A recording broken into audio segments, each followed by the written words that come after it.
الحمدللہ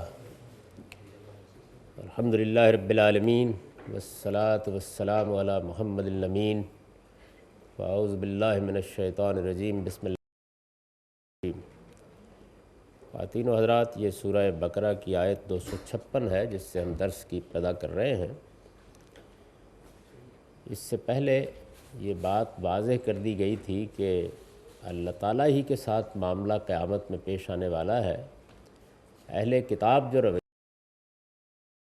خصوص اس کتاب کے بارے میں اور اللہ کے پیغمبر کے بارے میں جو رویہ اختیار کر رہے ہیں، اس کے نتائج یہاں بھی نکلیں گے، اور پھر جب قیامت میں اللہ تعالیٰ کے حضور میں پیشی ہوگی تو کوئی شخص بھی ان کے کام نہ آئے گا، نہ کوئی بیع و شراء کا معاملہ وہاں ہو سکے گا، نہ کوئی چیز فدیے میں دی جا سکے گی، نہ کوئی سفارش کام آ سکے گی۔ وہاں معاملہ صرف اللہ پروردگار عالم کے ساتھ کرنا ہوگا، اور پھر یہ بتا دیا کہ اللہ کیا ہستی ہے۔ اب یہ ارشاد فرمایا کہ لا اکراہ فی الدین، کہ یہ جو رویہ چاہتے ہیں اختیار کر لیں، یہ فیصلہ ان کو کرنا ہے۔ اللہ تعالیٰ نے دین کے معاملے میں کوئی جبر کا طریقہ اختیار نہیں کیا۔ یہ بات اس دنیا کے پورے نظام کو دیکھ کر بالکل واضح ہو جاتی ہے۔ یعنی اللہ تعالیٰ نے یہ بات تو قرآن مجید میں بھی واضح کی، پہلے الہامی صحیفوں میں بھی واضح کی کہ دین برحق صرف اسلام ہے۔ یہ بات بھی واضح کر دی کہ اسلام تمام انبیاء کا دین ہے۔ یہ بات بھی واضح کر دی کہ پہلے دن سے اللہ تعالیٰ نے انسانوں کو جو ہدایت دی اس کے لیے اسلام ہی کا نام موضوع ہے۔ یہ کسی شخص یا کسی قوم کی طرف نسبت کو بیان نہیں کرتا، بلکہ اس حقیقت کو بیان کرتا ہے کہ بندے نے اپنے آپ کو اپنے پروردگار کے سامنے جھکا دیا ہے، اس نے سر اطاعت خم کر دیا ہے۔ یہ بات واضح کرنے کے بعد کسی پر جبر نہیں کیا کہ وہ یہ اصول بیان فرمایا کہ من شاء فلیؤمن و من شاء فلیکفر، اس کا جی چاہے وہ اس کا اقرار کرے، اس پر ایمان لائے، اس کو مان لے۔ یہ ایک حقیقت ہے، اس حقیقت کے دلائل واضح کر دیے جائیں گے۔ آدمی اگر ہوش گوش رکھتا ہے تو تسلیم کر لے گا، اور جس کا جی چاہے وہ اس کا انکار کر دے۔ البتہ یہ بات واضح رہنی چاہیے کہ ایمان کے بھی کچھ نتائج ہیں اور انکار کے بھی کچھ نتائج ہیں۔ تو اسی کو یہاں واضح فرمایا کہ لا اکراہ فی الدین، یعنی دین کے معاملے میں اللہ کی طرف سے کوئی جبر نہیں ہے۔ قد تبین الرشد من الغی، یعنی حقیقت کیا ہے؟ حقیقت یہ ہے کہ ہدایت اس قرآن کے بعد اب گمراہی سے بالکل الگ ہو چکی ہے۔ یعنی اگر تو معاملہ سمجھنے سمجھانے کا ہے تو کوئی عذر کسی کے پاس باقی نہیں رہا، کیونکہ قرآن مجید کے نازل ہونے کے بعد اللہ تعالیٰ فرماتے ہیں کہ ہدایت اور گمراہی کے معاملے میں اب کوئی ابہام نہیں ہے۔ قد تبین الرشد من الغی، آخری درجے میں حق واضح ہو چکا ہے۔ آدمی اگر یہ جاننا چاہے کہ اللہ تعالیٰ کے ساتھ اس کو کیا معاملہ کرنا ہے، اس کے پروردگار کے ذات و صفات کیا ہیں، اس کو دنیا میں کیا رویہ اختیار کرنا ہے، اس کو مرنے کے بعد کیا پیش آنے والا ہے، اس کو کیا ماننا ہے اور کیا ترک کرنا ہے، اس کے اخلاقی حدود کیا ہیں، ان حدود کی بنیاد پر بننے والے ضابطے کیا ہیں، تو ان میں سے کسی چیز کے بارے میں بھی اب کوئی ابہام نہیں ہے۔ اور اگر کوئی شخص اپنی طرف سے سوء تعبیر کے نتیجے میں یا سوء فہم کے نتیجے میں لوگوں کو کوئی غلط بات بتاتا ہے تو اس کا دروازہ کھلا ہوا ہے کہ ہر شخص اس کی بات کو اللہ کی اس کتاب پر پرکھ کر دیکھ لے، جانچ کر دیکھ لے۔ ایک مختصر کتاب کے اندر تمام حقائق واضح کر دیے گئے ہیں، لہٰذا کسی کے لیے اب ہدایت اور گمراہی کو الگ الگ کرنے میں کوئی مسئلہ باقی نہیں رہا۔ قد تبین الرشد من الغی۔ ارشاد فرمایا کہ اس کے بعد فمن یکفر بالطاغوت ویؤمن باللہ، جس نے شیطان کا انکار کیا اور اللہ کو مانا تو اس نے گویا نہایت مضبوط سا رسی پکڑ لی۔ فقد استمسک بالعروۃ الوثقی، یعنی یہ جو کشمکش ہے دنیا کے اندر، یہ شیطان اور رحمان کی کشمکش ہے۔ ایک طرف صورتحال یہ ہے کہ انسان کے اندر نفس کے داعیات ہیں، جذبات، خواہشات، رغبتیں، وہ اس کو صحیح راستے سے بھٹکا دیتی ہیں۔ دوسری جانب انسان کے اندر بڑی اعلیٰ صلاحیتیں ہیں، ایک ملکوتی روح ہے، وہ اللہ تعالیٰ کی طرف بڑھنا چاہتا ہے، اعلیٰ خیر کو اپنانا چاہتا ہے، اعلیٰ خیر سے محبت رکھتا ہے، شر اور خیر کے فرق کو سمجھتا ہے، یہ جانتا ہے کہ اعلیٰ اخلاقیات ہیں جن سے انسان کا اصل حسن نمودار ہوتا ہے۔ یہ دونوں باتیں ہیں۔ اب ان دونوں باتوں کا جب انسان کی شخصیت میں ظہور ہوتا ہے تو پھر اللہ تعالیٰ اور اللہ کے فرشتے بھی نیکوکاروں کی مدد کے لیے سرگرم ہو جاتے ہیں، اور ان کے مقابلے میں شیاطین بھی، اور یہ شیاطین انسانوں میں بھی ہوتے ہیں، یہ شیاطین جنوں میں بھی ہوتے ہیں۔ اس کو قرآن مجید نے نہایت وضاحت کے ساتھ بیان کر دیا سورہ ناس میں، جو قرآن مجید کی آخری سورہ ہے، کہ یہ وسوسے ڈالتے ہیں من الجنت والناس۔ شیطان تو ایک اس میں صفت ہے، یعنی جو بھی سرکشی اختیار کر کے اللہ تعالیٰ کے مقابلے میں کھڑا ہو جائے اور لوگوں کو اس کی راہ سے بھٹکانا چاہے، وہ انسانوں میں ہو یا جنوں میں، وہ شیطان ہے۔ تو دونوں کے لیے قرآن مجید نے لوگوں کو متنبہ کیا کہ جس وقت تم دنیا میں غلط راستہ اختیار کرتے ہو تو فیصلہ تو تمہارے اندر سے ہوتا ہے، لیکن اس فیصلے کے ہوتے ہی وہ تمام قوتیں سرگرم ہو جاتی ہیں جن کو اس فیصلے سے محبت ہوتی ہے۔ یعنی اگر نیکی اور خیر کا فیصلہ کیا گیا ہے تو اللہ کے فرشتے سرگرم ہو جائیں گے، سکینت نازل کریں گے، ثبات قدم عطا کریں گے، رحمت کی دعائیں کریں گے، اللہ تعالیٰ کے حضور میں عرضداشت پیش کریں گے کہ وہ اپنے بندے پر کرم فرمائے۔ دنیا کے اندر جو اسباب بھی پیدا کرنے ممکن ہوں گے وہ اس کی موافقت میں پیدا ہونے شروع ہو جائیں گے۔ اور اگر آدمی غلط راستہ اختیار کرتا ہے تو جو شیاطین اس کے گرد و پیش انسانوں میں موجود ہوتے ہیں وہ بھی اپنے مفادات کے لیے سرگرم ہو جاتے ہیں، اور جو شیاطین جن ہیں وہ بھی اپنا کام کرنا شروع کر دیتے ہیں اور وسوسے ڈالتے ہیں۔ تو بنیادی فیصلہ انسان کے اندر سے ہوتا ہے۔ چنانچہ اس کو واضح کیا کہ اللہ نے دین کے معاملے میں کوئی جبر نہیں کیا، یعنی نہ تو یہ کیا ہے کہ انسان کے اندر کوئی ایسی خصوصیت پیدا کر دی ہے کہ اللہ اس کو اگر برائی کرانا چاہتا ہے تو وہ برائی کرتا ہے، بھلائی کرانا چاہتا ہے تو برائی کرتا ہے، ایسا نہیں ہے۔ اللہ تعالیٰ نے انسان کو یکساں صلاحیت دی ہے، اعلیٰ صفات دی ہیں، عقل اور شعور دیا ہے، وہ ان کی بنیاد کے اوپر پوری طرح آزاد ہوتا ہے کہ چاہے تو خیر کا راستہ اختیار کرے اور چاہے تو شر کا راستہ اختیار کرے۔ وہ ان میں سے جو راستہ بھی اختیار کرے گا اس کی تائید میں فرشتے بھی آئیں گے اور شیاطین بھی آئیں گے، اور اپنے اپنے لحاظ سے جو فیصلہ اس نے کیا ہے اس کی تائید کریں گے، اس کی موافقت کریں گے۔ چنانچہ یہ فرمایا کہ انسان کو نہ صرف یہ کہ اپنی سرکشی کا علاج کرنا چاہیے، بلکہ جو باہر سے شیطانی قوتیں اس کو ترغیبات دیتی ہیں اور جو فلسفے پیش کرتی ہیں اور جس طرح راستے سے بھٹکانا چاہتی ہیں اس کا بھی پوری قوت سے وہ انکار کر دے، کیونکہ جب حق اور باطل واضح ہو گئے ہیں اور اللہ کی کتاب کے ذریعے سے واضح ہو گئے ہیں تو پھر کسی انسان کے لیے اس کو پہچاننے میں کوئی دقت نہیں ہونی چاہیے کہ کیا چیز شیطانی ہے اور کیا چیز رحمانی ہے۔ تو ارشاد فرمایا کہ مطالبہ کیا ہے؟ اللہ نے جبر نہیں کیا، تمہیں آزادی دی ہے کہ جو رویہ چاہے اختیار کرو، لیکن اس کے بعد اب انسان نے جو فیصلہ اگر کر لیا ہے کہ وہ طاغوت کا انکار کرے گا، فمن یکفر بالطاغوت، وہ شیطان کا منکر ہو کر دنیا میں جیے گا۔ شیطان کا منکر ہو کے جینے کا مطلب کیا ہے؟ اس کی ترغیبات کو ماننے سے انکار کر دینا، اس کی ہستی کو ماننے سے انکار کر دینا، یہ تسلیم کرنے سے انکار کر دینا کہ جس طرف وہ بلا رہا ہے مجھے اس طرف جانا ہے۔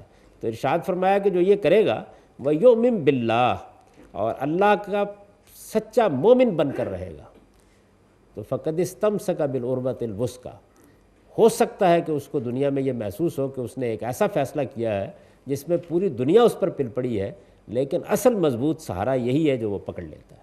یعنی جس سہارے سے پھر دنیا کی زندگی بھی راحت بنتی ہے، دل کی تسکین بھی حاصل ہوتی ہے اور دماغ کے روگ بھی ختم ہوتے ہیں، وہ یہی راستہ ہے۔ یہ ایک مضبوط رسی ہے جس کو انسان پکڑ لیتا ہے۔ تو ارشاد فرمایا فَقَدِ اسْتَمْسَكَ بِالْعُرْوَةِ الْوُثْقَىٰ لَا انفِصَامَ لَهَا، یہ ایسی رسی ہے جو پھر کبھی ٹوٹ نہیں سکتی۔ یعنی آدمی اگر اللہ کو مضبوط پکڑ لے اور اس کا سہارا حاصل کر لے، اور ظاہر ہے کہ اللہ کا سہارا کیسے آدمی حاصل کرے گا، اس کو قرآن مجید نے کئی تلمیحات میں واضح کیا ہے۔ یعنی اللہ کا سہارا حاصل کرنے کا طریقہ اس دنیا میں اب یہی ہے کہ اللہ کی کتاب کو مضبوط پکڑ لیا جائے، اس کتاب کو علم کا اور عمل کا محور بنا لیا جائے، تمام معاملات میں کسوٹی بنا لیا جائے، اس کو معیار کی حیثیت دی جائے، اس کی بنیاد پر آدمی حق و باطل کے فیصلے کرے۔ تو اس کے معنی یہ ہے کہ اس نے اللہ کی رسی کو مضبوطی کے ساتھ تھام لیا ہے۔ دوسری جگہ واضح کیا ہے اس کو کہ اعتصموا بحبل اللہ، اللہ کی رسی کو مضبوطی کے ساتھ تھام لو۔ رسالت میں آپ صلی اللہ علیہ وسلم نے اس کی تشریح فرمائی اور یہ کہا کہ جانتے ہو یہ اللہ کی رسی کیا ہے؟ اللہ کی رسی قرآن ہے، اور ارشاد فرمایا کہ یہ اصل میں کیا چیز ہے؟ حبل اللہ الممدود من السماء الی الارض، یہ اللہ نے ایک رسی آسمان سے پھینکی ہے اور زمین تک تان دی ہے، جس کا جی چاہے ہاتھ بڑھا کر اس کو پکڑ لے اور پھر مضبوط سہارا حاصل کر لے۔ تو ارشاد فرمایا کہ جس نے طاغوت کا انکار کر دیا، شیطان کا منکر ہو کر کھڑا ہو گیا، اس نے اللہ پر سچے ایمان کو اختیار کیا، اس نے گویا نہایت مضبوط رسی پکڑ لی، عظیم سہارا اسے حاصل ہو گیا۔ یہ ایسی رسی ہے جو کبھی ٹوٹ نہیں سکتی، لا انفصام لہا، واللہ سمیع العلیم۔ اور یہ اس لیے ہے کہ اللہ سمیع العلیم ہے، یعنی پروردگار نے یہ جو رسی پھینکی ہے تو اس لیے پھینکی کہ وہ سن بھی رہا ہے کہ اس کے بندے کیا کہہ رہے ہیں، جانتا بھی ہے کہ ان کی ضرورتیں کیا ہیں، لہٰذا اس نے ان کی ہدایت کا یہ غیر معمولی سامان کیا ہے۔ یہ بنیادی بات جب واضح کر دی تو اس کو واضح کرنے کے بعد نہایت خوبصورتی کے ساتھ یہ بتایا کہ اگر کوئی ہدایت پانا چاہتا ہے، اور یہاں ظاہر ہے کہ مخاطب یہود ہیں، اہل کتاب ہیں، تو فرمایا ہے کہ یہ اگر ہدایت پانا چاہتے ہیں تو انہیں بتاؤ کہ اللہ ولی الذین آمنوا، اگر ایمان لانے، اوپر بیان کیا نا کہ جس نے شیطان کا انکار کر دیا اور اللہ پر سچے ایمان کو اختیار کیا، اب اسی پر مزید تفریح فرمائی کہ یہ اگر ہدایت پانا چاہیں تو اللہ ولی الذین آمنوا، اللہ ماننے والوں کا مددگار ہے، یعنی ایمان قبول کرنے کے بعد اب ہدایت دینا یہ گویا اللہ تعالیٰ نے اپنے ذمے لے رکھا ہوا ہے۔ اسی کو ایک دوسری جگہ بہت صراحت کے ساتھ واضح کیا ہے اور یہ بتایا ہے کہ والذین جاہدوا فینا لنہدینہم سبلنا، آدمی حقیقت کا سچا طالب ہو کر خدا کی راہیں تلاش کرنا شروع کر دے تو خدا اس کی رہنمائی کرتا ہے۔ تو یہاں یہ بات ارشاد فرمائی کہ جس چیز کو توڑنا ہے اصل میں وہ کیا چیز ہے، وہ یہ چیز ہے کہ اپنے تعصبات سے بالا تر ہو کر یہ فیصلہ کر لیا جائے کہ مجھے بہرحال صحیح بات کو جاننے کی کوشش کرنی ہے۔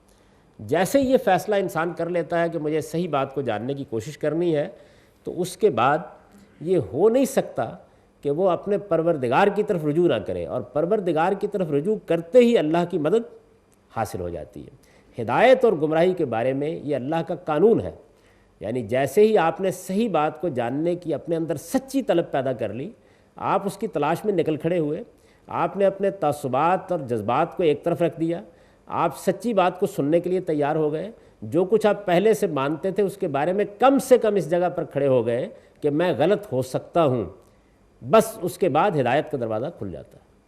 تو ہدایت کی سچی طلب ہے جو اصل میں بنیادی شرط ہے۔ ارشاد فرمایا کہ جب ایک آدمی اس جگہ کھڑا ہو جاتا ہے، اور اوپر یہ بیان کر دیا کہ یکفر بالطاغوت، یعنی شیطان جو وسوسے ڈالتا ہے، جن راہوں کی طرف بلاتا ہے، انسان کے اندر جو داعیات پیدا ہوتے ہیں، جس طریقے سے وہ شیطان کی آواز پر لبیک کہتا ہے اور جس طرح دوسروں کے حقوق تلف کرتا ہے، یہ بیان کیا ہے نا کہ شیطان کن چیزوں کی طرف بلاتا ہے، تو 3 چیزوں کے اوپر انگلی رکھ دی ہے قرآن مجید نے۔ یہ معلوم ہے کہ جگہ جگہ اس بات کو قرآن نے واضح کیا ہے کہ وہ کیا چیزیں ہیں جو انسان کے لیے شیطان کی طرف جانے کا باعث بنتی ہیں۔ تو ارشاد فرمایا ہے کہ وہ 3 چیزیں یہ ہیں کہ ان میں سے سب سے پہلی چیز اسم ہے۔ اسم قرآن مجید میں حق تلفی کو کہتے ہیں، یعنی بندے نے دوسرے انسانوں کے معاملے میں انسانیت چھوڑ دی، وہ اب ملاوٹ کرتا ہے، وہ غلط بیانی کرتا ہے، وہ دھوکہ دیتا ہے، وہ فریب کرتا ہے، وہ دوسرے کے ساتھ زیادتی کرتا ہے، وہ ان کے مال ہتھیانے کے منصوبے بناتے ہیں، اس کو احساس نہیں ہے کہ اس کے گرد و پیش میں انسان کیسے بس رہے ہیں، اس کو پتہ نہیں ہے کہ وہ، تو جب دوسرے انسانوں سے بیگانہ ہو کر انسان اپنی ذات میں زندگی بسر کرتا ہے اور پھر ان کے حقوق تلف کرنے تک نوبت پہنچا دیتا ہے، تو یہ اسم ہے۔ اس کو قرآن نے بتایا کہ شیطان یہاں سے راستہ نکالتا ہے، جب تم اسم کی طرف بڑھتے ہو، حق تلفی کی طرف بڑھتے ہو، اپنے بھائی بندوں کے حقوق کی پرواہ نہیں کرتے ہو، اپنے گرد و پیش، اپنے ہمسائے، اپنے ملنے والے، اپنے دوستوں، اپنے احباب کے معاملے میں زیادتی کی روش اختیار کرتے ہو، انسانیت کو جب اپنے اندر ختم کر دیتے ہو، تو یہ پہلی جگہ ہے۔ دوسری جگہ کے بارے میں فرمایا کہ وہ عدوان ہے، یعنی جب تمہارے اندر بغی یا عدوان یا سرکشی اور تمرد پیدا ہو جاتا ہے۔ سرکشی کیا چیز ہے؟ سرکشی کا مطلب یہ ہے کہ انسان کے سامنے حقیقت آتی ہے، وہ کسی بھی زندگی کے معاملے میں ہو سکتی ہے، وہ کوئی سائنسی حقیقت ہو سکتی ہے، طبعی علم کی حقیقت ہو سکتی ہے، سماجی علم کی حقیقت ہو سکتی ہے، وہ زندگی کے روزمرہ کے معاملات کی حقیقت ہو سکتی ہے، وہ آپ کی خانگی زندگی میں کوئی حقیقت ہو سکتی ہے۔ انسان اس کے مقابلے میں سرکش ہو کر کھڑا ہو جاتا ہے۔ عقل کہہ رہی ہوتی ہے کہ صحیح بات کیا ہے، دل مان رہا ہوتا ہے کہ صحیح بات کیا ہے، لیکن سرکشی کا رویہ اختیار کرتا ہے۔ یہی سرکشی آگے بڑھتے بڑھتے پھر خدا کے مقابل میں سرکشی بن جاتی ہے۔ تو یہ دوسری چیز ہے۔ اور تیسری چیز بتایا کہ وہ فواحش ہے، یعنی اللہ تعالیٰ نے جن معاملات کو ایک دائرے میں محدود کیا ہے، انسان اس دائرے سے باہر نکلتا ہے۔ یہ 3 چیزیں جن کے اوپر انگلی رکھ کے بتا دیا ہے، اور بڑی خوبصورت بات کہی ہے قرآن مجید نے کہ کل انما حرم ربی الفواحش ما ظہر منہا وما بطن والاسم والبغی بغیر حق، یعنی تمہیں لوگوں نے کیا حلال حرام بتانے شروع کیے ہوئے ہیں، یہ جو قرآن مجید میں یہ آیت جس جگہ آئی ہے سورہ اعراف میں، اس سے اوپر ارشاد فرمایا ہے کہ یہ دنیا کی زینتیں اور دنیا کی اچھی چیزیں اور دنیا کے اندر جو اللہ تعالیٰ نے بہت سے اپنی نعمتیں عام کر رکھی ہوئی ہیں، ان سے پوچھو کسی نے اس کو حرام نہیں کیا۔ اللہ نے جو چیز حرام کی ہے وہ کیا ہے؟ وہ یہ چیزیں ہیں، اور اس میں یہ گن دیا ہے کہ وہ فواحش ہیں جن کو حرام کیا ہے، خواہ وہ کھلے ہوں یا چھپے ہوں، وہ اسم ہے اور حق تلفی ہے، دوسروں کے حقوق تلف کرنا ہے جس کو حرام کیا ہے، وہ سرکشی اور عدوان ہے جس میں آدمی صحیح بات کے سامنے سر جھکانے سے انکار کر دیتا ہے۔ تو یہ ارشاد فرمایا کہ اگر یہ جگہ ہیں جن سے آدمی اپنے آپ کو بچا لے، یہ ہے کفر بالطاغوت، یعنی شیطان کا انکار کر دینا، کیونکہ وہ یا آپ کے اندر سرکشی پیدا کرے گا، یا حق تلفی کی ترغیب دے گا، یا فواحش کی طرف آپ کو رغبت دلائے گا۔ یہ چیزیں انسان کے دل، دماغ، نفس، ہر چیز کو گندہ کر دیتی ہیں۔ جب اس نجاست میں انسان مبتلا ہو جاتا ہے تو پھر اس کے بعد خدا کی یاد سے غفلت پیدا ہوتی ہے۔ خدا کی یاد سے غفلت کا مطلب یہ نہیں ہے کہ آپ کوئی دو چار الفاظ ذکر کے بولتے تھے وہ آپ نے کرنے بند کر دیے، خدا یاد ہی نہیں رہتا۔ تو قرآن نے بیان فرمایا کہ میں یشون ذکر الرحمن، جو آدمی پھر اللہ کے ذکر سے غفلت میں چلا جاتا ہے، یعنی ان شیطانی چیزوں میں مبتلا ہونے کے بعد، نقیض لہو شیطانہ، پھر ہم اس کے اوپر ایک شیطان مسلط کر دیتے ہیں، فہو لہو کرین، وہ پھر اس کا ساتھی بن کر ہر جگہ اس کی رہنمائی کرتا ہے۔ اگر اس کا انسان انکار کر دے تو یہ کفر بالطاغوت ہے۔ اس کفر بالطاغوت کے بعد اور اللہ پر سچے ایمان کے بعد، اللہ پر سچے ایمان کی نوعیت کیا ہوگی اس کو بھی قرآن نے واضح کر دیا کہ اللہ پر سچے ایمان کا نتیجہ کیا نکلنا چاہیے۔ فرمایا کہ اللہ پر سچے ایمان کا نتیجہ یہ نکل، جیسے شیطان کی طرف رغبت کا نتیجہ کیا ہے کہ آدمی حق تلفی کرے گا، آدمی سرکشی اختیار کرے گا، فواحش کی طرف بڑھے گا، تو اس کے بالمقابل اللہ پر سچے ایمان کا نتیجہ کیا نکلے گا اس کو قرآن نے بیان کیا، ان اللہ یامر بالعدل والاحسان وایتاء ذی القربی، یعنی اللہ کی سچی محبت انسان کو لازماً عدل کی طرف لے جاتی ہے، احسان کی طرف لے جاتی ہے، اور اپنے عزیز اور رشتہ دار اور قریبی لوگوں کو اپنا مال خرچ کر کے ان کی ضرورتیں پوری کرنے کی طرف لے جاتی ہے۔ تو گویا یہ کریں گے تو اللہ پر ایمان کا حق ادا ہوگا، اس طرف جائیں گے تو شیطان کی طرف جانے کا معاملہ ہوگا۔ تو فرمایا کہ جس نے اللہ پر سچا ایمان اختیار کر لیا اور طاغوت کا انکار کر دیا تو پھر اللہ تعالیٰ اس طرح کے ایمان والوں کا ولی ہو جاتا ہے، مددگار ہو جاتا ہے۔ تو ارشاد فرمایا کہ اگر یہ ہدایت پانا چاہیں تو ہدایت پانے کے لیے بس یہ ہے، یعنی یہ سچی ایمانداری اختیار کر لی جائے اور شیطان کے مقابلے میں انسان اندر سے ڈٹ کر کھڑا ہو جائے۔ تو ارشاد فرمایا کہ پھر اللہ اس طرح کے ماننے والوں کا مددگار ہو جاتا ہے، اور جانتے ہو کیا کرتا ہے؟ یخرجہم من الظلمات الی النور، وہ انہیں اندھیروں سے روشنی کی طرف نکال لے جاتا ہے۔ ظلمات کا لفظ استعمال کر کے بتا دیا کہ شیطان جن چیزوں کی طرف رغبت دلاتا ہے اس میں طے برطے اندھیرے ہیں، ان اندھیروں سے پھر خدا نکالتا ہے انسان کو۔ یعنی آپ نے جو فیصلہ کیا وہ فیصلہ یہ کیا کہ مجھے سچائی کو تلاش کرنا ہے، اس کے مقابلے میں سرکشی اختیار نہیں کرنی، مجھے حق تلفی نہیں کرنی، مجھے اپنے پروردگار کی طرف رجوع کر کے رہنا ہے، اس پر سچے ایمان کی زندگی بسر کرنی ہے۔ یہ فیصلہ آپ فیصلہ کیا ہے کہ وہ پھر اٹھتا ہے اور اٹھ کر یخرجہم من الظلمات الی النور، اپنے اس طرح کے بندوں کو پھر وہ ظلمتوں سے خود روشنی کی طرف نکال لے جاتا ہے۔ تو ہدایت اور گمراہی کا یہ قانون بیان کیا اللہ تعالیٰ نے کہ آپ کو کیا کرنا ہے، خدا کیا کرتا ہے۔ یہ وہ چیز ہے جس کو قرآن مجید دوسری جگہ بیان کرتا ہے کہ اللہ جس کو چاہتا ہے ہدایت دیتا ہے اور جس کو چاہتا ہے گمراہ کر دیتا ہے۔ یعنی گمراہ کن کو کرتا ہے اس کی وضاحت کی، وما یضل بہ الا الفاسقین، یعنی جو لوگ یہ چیزیں اختیار کرتے ہیں ان کو پھر خدا لازماً گمراہ کر دیتا ہے، اور جو صحیح راستہ اختیار کرنے کی سچی طلب اپنے اندر پیدا کر لیتے ہیں اللہ کا وعدہ ہے کہ وہ ان کو ہدایت دیتا ہے۔ اس کو یہاں کھولا ہے اس سورہ کے آخر میں، اب ہدایت اور گمراہی کے قانون کی طرف اور چند مثالیں دے کے اس کو واضح کیا ہے کہ یہ ہدایت پانا چاہیں تو اللہ ماننے والوں کا مددگار ہے، وہ انہیں اندھیروں سے روشنی کی طرف نکال لے جاتا ہے۔ والذین کفروا اولیاؤہم الطاغوت، اس کے برخلاف جو لوگ ان بنیادی حقائق شیطان کے ہاتھ میں دے دیتے ہیں ان کے پھر کارساز اور مددگار بھی شیاطین ہی ہوتے ہیں، یعنی وہی ان کے اولیاء بن جاتے ہیں۔ یخرجونہم من النور الی الظلمات، اور پھر روشنی نظر آ رہی ہوگی، سامنے موجود ہوگی، لیکن یہ شیاطین اس روشنی کی قدر و قیمت ختم کر دیتے ہیں، اور انسان روشنی کو سامنے دیکھ کر بھی آنکھیں موند لیتا ہے اور ظلمتوں کی طرف نکل جاتا ہے۔ یخرجونہم من النور الی الظلمات، ارشاد فرمایا کہ یہ ہے ہدایت اور گمراہی کا قانون۔ اور جب کوئی انسان اس طرح جانتے بوجھتے گمراہی اختیار کرتا ہے، حق کو سامنے دیکھ کر اس کا انکار کر دیتا ہے، اپنی باغ شیاطین کے حوالے کر دیتا ہے، جب لوگوں کی حق تلفی کرتا ہے، فوائش کی طرف اپنے سارے ذہن اور خیال کی قوت صرف کر دیتا ہے، اور جب اس کے اندر سرکشی پیدا ہو جاتی ہے اور انسان اس سے تنگ پڑتے ہیں اور وہ ظلم اور عدوان کو زندگی کا وتیرہ بنا لیتا ہے، تو اس کا نتیجہ یہ نکلتا ہے کہ پھر اللہ تعالیٰ اس کو آہستہ آہستہ بتدریج جہنم میں ڈال دیتے ہیں۔ اولئک اصحاب النار ہم فیہا خالدون۔ فرمایا یہ بات سمجھ لو کہ یہ لوگ ہیں جنہوں نے جانتے بوجھتے حق کا انکار کیا، جنہوں نے اپنے اندر کی روشنی کو بجھا دیا، جنہوں نے شیطان کے ہاتھ میں اپنی باگ دے دی، جنہوں نے جس طرح کہ میں نے آپ سے عرض کیا حق تلفی کو زندگی کا وتیرہ بنایا، فواحش کو زندگی کا وتیرہ بنایا، اور اپنے پروردگار سے اور انسانوں کے مقابلے میں سرکشی کا رویہ اختیار کیا، تو ارشاد فرمایا یہ ہیں وہ لوگ جو دوزخ میں جانے والے ہیں، ہم فیہا خالدون، اور ان جرائم کے بعد یہ اس میں ہمیشہ رہیں گے۔ اب اس کے بعد مثالیں دی، فرمایا کہ سمجھنا چاہتے ہو اس بات کو تو اس کی مثالیں بہت ہیں، لیکن چند مثالیں دیکھو۔ الم تر الی الذی حاج ابراہیم فی ربہ ان آتاہ اللہ الملک۔ ارشاد فرمایا کہ تم نے اس شخص کو نہیں دیکھا کہ جس نے ابراہیم سے اس کے پروردگار کے معاملے میں مناظرہ کرنا چاہا۔ وہ کون شخص تھا؟ یہ تالمود سے معلوم ہوتا ہے کہ ان کے زمانے کا بادشاہ نمرود تھا۔ ان کی پیدائش بابل میں ہوئی ہے، اسی شہر میں انہوں نے پہلے اپنے تمام معاملات انجام دیے ہیں، اور اسی علاقے کا یہ حکمران تھا۔ اس کے بعد بہت بلاغت کے ساتھ یہ ارشاد فرمایا کہ قانون امتحان اور قانون آزمائش کے تحت میں نے اس کو، یعنی اللہ نے اس کو بادشاہی دے رکھی ہوئی تھی۔ خدا جب بادشاہی دیتا ہے وہ یہ دیکھنا چاہتا ہے کہ ایک انسان کو اگر اتنی بڑی نعمت ملی ہے تو اس کو پانے کے بعد کیا رویہ اختیار کرتا ہے۔ تو ارشاد فرمایا کہ جب میں نے اس کو بادشاہی دے رکھی ہوئی تھی، اور یہ جو لوگوں کی تاریخ پر نظر ہے وہ جانتے ہیں کہ ایک زمانے میں بادشاہوں نے اپنی بادشاہی کو ایک اتھارٹی پر قائم کرنے کے لیے اور اس کے لیے ایک سند تلاش کرنے کے لیے یہ عقیدہ پھیلا رکھا ہوا تھا کہ جب کوئی شخص تخت پر براجمان ہو جاتا ہے، ظاہر خاندانوں کی بادشاہی چلتی رہتی تھی نسلوں میں، تو یہ گویا خدا کے اوتار ہوتے ہیں۔ اسی چیز کو ہمارے یہاں ذل الہی کے لفظ سے تعبیر کیا گیا۔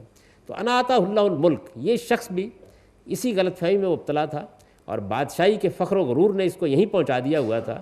قرآن نے اس کی وجہ بیان کی، انا آتاہ اللہ الملک، یعنی بادشاہی کا گھمنڈ، بادشاہی کا غرور، جو چیز اس کو حاصل ہوئی تھی وہ بجائے اس کے کہ اس کو خدا کے سامنے جھکاتی، انسانوں کے سامنے جھکاتی، انسانوں کی خدمت پر آمادہ کرتی، انسانوں کے حقوق ادا کرنے پر آمادہ کرتی، اس نے ان کے اندر سرکشی پیدا کر رکھی ہوئی تھی۔ وہی جو سرکشی میں نے آپ سے عرض کیا اس کی ایک بڑی عمدہ مثال پیش کر دی ہے۔ یہ سرکشی اس کو اس مقام پر لے آئی کہ ہمارے ایک بندے ابراہیم کے ساتھ وہ مناظرہ کرنے کے لیے کھڑا ہو گیا۔ اس قال ابراہیم نے اس سے یہ کہا، ربی الذی یحیی و یمیت، میرا پروردگار وہ ہے، میں اس کی تمہیں دعوت دیتا ہوں، اس پر ایمان لانے کے لیے کہتا ہوں جو مارتا بھی ہے جلاتا بھی۔ یہ ظاہر ہے کہ ایک بڑی بدیہی بات ہے۔ موت اور زندگی کی حقیقت پر اگر انسان غور کرے تو بعد نہ تامل اس نتیجے پر پہنچ جاتا ہے کہ اس کائنات کا ایک پروردگار ہونا چاہیے۔ یہ موت اور زندگی کا نقشہ ہے در حقیقت، یعنی زندگی کا ملنا اور پھر اس کے بعد جو درمیان کا عرصہ ہے وہ جس طرح گزرتا ہے، آپ اس کا تجزیہ کریں تو انسان اس نتیجے پر پہنچ جاتا ہے۔ یہ اس وقت کا موضوع نہیں ہے، میں کسی وقت اس کی تفصیل کروں گا۔ بہرحال سیدنا ابراہیم علیہ السلام نے ان کے سامنے یہ بات رکھ دی کہ میرا پروردگار وہ ہے جو جلاتا ہے اور مارتا ہے۔ یہ بڑی بدیہی بات تھی، ایک سیدھی بات تھی، صاف بات تھی۔ کوئی آدمی اگر اس پر غور کرتا تو یہ اندازہ کر لیتا کہ زندگی اور موت کسی انسان کے ہاتھ میں نہیں ہے، یہ فی الواقع کسی قانون کی پابند بھی نہیں ہے، یہ جب چاہے آ جاتی ہے، اس کا کوئی وقت بھی نہیں ہے، اور خالق کائنات اسی کے ذریعے سے پوری کائنات میں اپنی ذات اور اپنی صفات کا ظہور کر رہا ہے۔ یہ حقیقت تھی جس کی طرف سیدنا ابراہیم نے توجہ دلائی۔ وہ اس پر بات کر سکتا تھا، پوچھ سکتا تھا، مزید اس پہ کوئی اعتراض وارد کر کے بات کو سمجھ سکتا تھا، لیکن سرکش آدمی کیا کرتا ہے، اس کی مثال دی۔ فرمایا کہ اس نے جواب میں کہا انا وہی و امید، میں مارتا اور جلاتا ہوں۔ ظاہر ہے اوتار بادشاہ ہے، جیسے کہ بادشاہ لوگ یہ سمجھتے ہیں کہ زندگی موت کے سب معاملات میرے ہاتھ میں، جس کی چاہے گردن اڑا دوں، جس کو چاہے زندگی بخش دوں۔ تو اس نے کہا کہ انا وہی و امید۔ قال ابراہیم، اب سیدنا ابراہیم ظاہر ہے مناظر نہیں ہے، وہ خدا کے دین کے داعی ہیں، حق کو بیان کرنے والے ہیں۔ نہایت اطمینان کے ساتھ انہوں نے اس کی بات کو نظر انداز کیا۔ 10 باتیں اس کے جواب میں کہی جا سکتی تھیں، کوئی مناظر ہوتا تو خم ٹھوک کے وہیں کھڑا ہو جاتا، اور جب تک آخری درجے تک نہ پہنچا دیتا رکتا نہیں۔ انہوں نے محسوس کیا کہ اب یہ سرکش ہو رہا ہے، عقل علم کی بات نہیں ہے، فوراً رخ پلٹا اور یہ کہا کہ بہت اچھی بات ہے، یعنی ٹھیک ہے۔ فإن اللہ یاتی بالشمس من المشرق فات بہا من المغرب، جلاتے مارتے تو خیر آپ ہی ہیں، لیکن یہ میرا پروردگار سورج کو مشرق سے گھماتا ہوا لے آتا ہے، آپ ذرا کل سے اسے مغرب کی طرف سے لے آئے، یہ خدائی تو آپ کے ہاتھ میں ہے۔ تو ظاہر ہے کہ اس کے بعد اس طرح کے سرکشی کے معارضے کی گنجائش باقی نہیں رہ گئی. فبہت الذی کفر، فرمایا یہ سن کر وہ منکر حق بالکل حیران رہ گیا. واللہ لا یہدی القوم الظالمین، اور اللہ حقیقت یہ ہے کہ اس طرح کے ظالموں کو کبھی ہدایت نہیں دیتا. تو یہ بتا دیا کہ ہدایت پانے کے لیے ضروری ہے کہ آدمی سب سے پہلے اپنے اندر کی سرکشی کو دور کرے. جب دولت کی بنیاد پر، علم کی بنیاد پر، میں علم کا لفظ بھی استعمال کر رہا ہوں، اقتدار کی بنیاد پر سرکشی پیدا ہو جاتی ہے تو پھر اس کے بعد اللہ ہدایت سے محروم کر دیتا ہے. یہ وہی سرکشی ہے جس کا ایک نمونہ بیان کر دیا ہے اور یہ بتایا کہ اس کا نتیجہ یہ نکلتا ہے. اب قرآن مجید کے اس حصے کا سادہ ترجمہ سن لیجئے. ارشاد فرمایا یہ جو رویہ چاہے اختیار کرے، دین کے معاملے میں اللہ کی طرف سے کوئی جبر نہیں ہے. حقیقت یہ ہے کہ ہدایت اس قرآن کے بعد اب گمراہی سے بالکل الگ ہو چکی ہے. لہٰذا جس نے شیطان کا انکار کیا اور اللہ کو مانا تو اس نے گویا نہایت مضبوط رسی پکڑ لی جو کبھی ٹوٹ نہیں سکتی. اور یہ اس لیے کہ اللہ سمیع و علیم ہے. یہ ہدایت پانا چاہیں تو اللہ ماننے والوں کا مددگار ہے، وہ انہیں اندھیروں سے روشنی کی طرف نکال لے جاتا ہے. اس کے برخلاف نہ ماننے والوں کے مددگار ان کے شیاطین ہیں، وہ انہیں روشنی سے اندھیروں کی طرف نکال لے جاتے ہیں. یہی دوزخ کے لوگ ہیں، یہ اس میں ہمیشہ رہیں گے. اس بات کو سمجھنا چاہتے ہو تو اس کی مثالیں بہت ہیں. کیا تم نے اس شخص کو نہیں دیکھا جس نے ابراہیم سے اس کے پروردگار کے معاملے میں محض اس لیے حجت کرنا چاہی کہ اللہ نے اسے اقتدار عطا فرمایا تھا؟ اس وقت جب ابراہیم نے اس سے کہا کہ میرا پروردگار تو وہ ہے جو مارتا ہے اور جلاتا ہے، اس نے جواب دیا کہ میں بھی مارتا اور جلاتا ہوں. ابراہیم نے فوراً کہا اچھا تو یوں ہے کہ اللہ سورج کو مشرق سے نکالتا ہے، تم ذرا اسے مغرب سے نکال لاؤ. یہ سن کر وہ منکر حق بالکل حیران رہ گیا. اور حقیقت یہ ہے کہ اس طرح کے ظالموں کو اللہ کبھی ہدایت نہیں دیتا. اقول قولی ھذا واستغفر